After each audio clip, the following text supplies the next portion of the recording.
Bihar పేదరికానికి Congress RJD ప్రభుత్వాలే కారణమన్నారు ప్రధాని మోదీ. దేశంలో నక్సలిజం లేకుండా చేయడమే ఎన్డీఏ సర్కార్ లక్ష్యమని చెప్పారు. ఆరోగ్య భారత్ నిర్మాణానికి ప్రభుత్వం ప్రయత్నిస్తోందన్నారు కేంద్ర మంత్రి అమిత్ షా.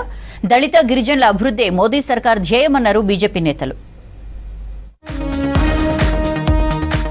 దేశంలో నక్సలిజం లేకుండా చేయడమే ఎన్డీఏ సర్కార్ లక్ష్యమన్నారు ప్రధాని నరేంద్ర మోదీ. హింసకు పాల్పడే వారిపై వదిలిపెట్టమని చెప్పారు. గిరిజన ప్రాంతాల అభివృద్ధికి బీజేపీ ప్రభుత్వం అధిక ప్రాధాన్యత ఇస్తుందన్నారు. ఒడిశాలో పర్యటించిన ప్రధాని 18,600 కోట్ల రూపాయల విలువైన పలు అభివృద్ధి పనులకు శంకుస్థాపన చేశారు. ఒడిశాలో బీజేపీ అధికారంలోకి వచ్చి ఏడాది పూర్తవడం సంతోషంగా ఉందన్నారు. ప్రెసిడెంట్ ట్రంప్ అమెరికాకు ఆహ్వానించినప్పటికీ ఒడిశా ప్రజలపై ప్రేమతో భువనేశ్వర్ వచ్చానన్నారు मोदी। ट्रंप ने मुझे फोन किया, उन्होंने कहा कब कनाडा तो आए ही हैं तो वाशिंगटन होकर के जाइए कि आपका निमंत्रण के लिए धन्यवाद। मुझे तो महाप्रभु की धरती पर जाना बहुत जरूरी है। नक्सली हिंसा का दायरा देश में 20 से भी कम जिलों तक सिमट गया है और जिस तेजी से कार्रवाई हो रही है उससे बहुत जल्द ही आदिवासी समाज को हिंसा से मुक्ति मिलेगी। देश में नक्सलवाद खत्म होगा और ये मोदी की गारंटी है। బీహారులో పేదరికానికి కాంగ్రెస్ ఆర్జేడీ కూటమి ప్రభుత్వాలే కారణమన్నారు ప్రధాని మోదీ. బీహారులో పర్యటించిన ప్రధాని రాష్ట్రంలోని సివాన్లో పలు అభివృద్ధి పనులు ప్రారంభించారు. ఎన్డీఏ ప్రభుత్వ హయాంలోనే రాష్ట్రం అభివృద్ధి దిశగా పయనిస్తోందని చెప్పారు.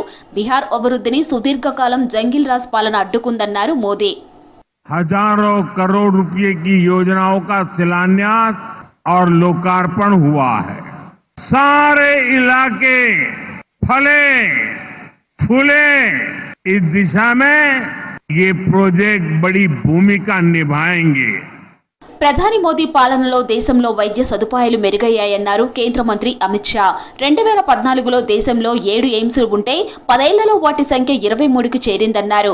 మోదీ సర్కార్ ఆరోగ్య రంగానికి అధిక ప్రాధాన్యత ఇస్తోందన్నారు.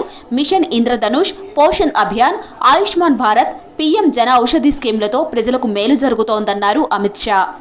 समाज के हर वर्ग को जोड़ने में सफल रहा है और मैं मानता हूं इससे न केवल समाज के अंदर हमारी आध्यात्मिकता, हमारी संस्कृति, हमारा धर्म मजबूत हुआ है, समाज की एकता को भी इस मठ ने बहुत मजबूत कर एक बहुत अच्छा उदाहरण धार्मिक संस्थाओं के लिए देने का काम किया है। గుజరాత్ మాజీ సీఎం బీజేపీ నేత విజయ్ రూపానీ మరణం పార్టీకి తీరని లోటన్నారు కేంద్ర మంత్రి జేపీ నడ్డా. గుజరాత్ వెళ్లిన నడ్డా దివంగత నేత విజయ్ రూపానీ ఫ్యామిలీ సభ్యులను కలిసి పరామర్శించారు. గుజరాత్ సీఎంగా విజయ్ రూపానీ చేసిన సేవలు ఎప్పటికీ గుర్తుంటాయన్నారు నడ్డా.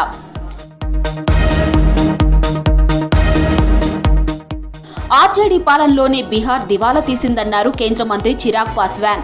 1990లో బీహారులో వలసలు ప్రారంభమయ్యాయని చెప్పారు.